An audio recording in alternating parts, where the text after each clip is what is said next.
இந்த நாளிலும் உங்கள் எல்லாரையும் சந்திப்பதில் மிகுந்த மகிழ்ச்சி. இந்த வாரத்தில் கர்த்தர் உங்கள் ஒவ்வொருவரையும் ஆசீர்வாதமாக நடத்துவாராக. இன்றைக்கு அநேகர் நம்மையும் சேர்த்து எதுக்காக வாழுகிறோம் என்ற ஒரு நோக்கமே இல்லாமல் அநேகம் பேர் நம்ம வாழ்ந்துட்டுருக்குறோம். ஆனால் வேதத்தில் ஒரு நோக்கம் இங்கே கொடுக்கப்படுகிறது.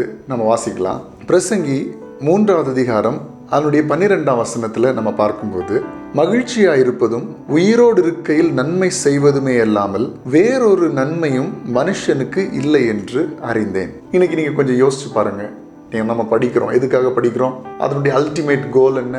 நம்ம சந்தோஷமா இருக்கணும். எதுக்கு வேலை பார்க்குறோம்?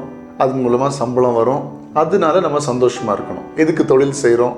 அது மூலமாக நமக்கு வருமானம் வரும், அதனால நம்ம சந்தோஷமா இருக்கணும். இப்படி எல்லாமே நம்ம செய்கிறது எதுக்காகன்னா சந்தோஷத்துக்காக தான் செய்கிறோம். ஆனால் இன்னைக்கு நம்ம பார்த்து ஒரு கேள்வி கேட்கணும்.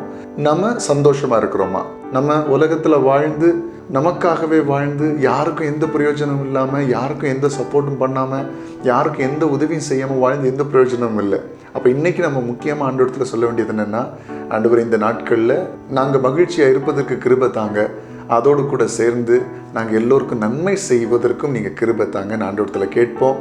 அப்படியே நம்ம வாழுவோம். கர்த்தர் நிச்சயமாக நம்மளை ஆசீர்வதிப்பார்.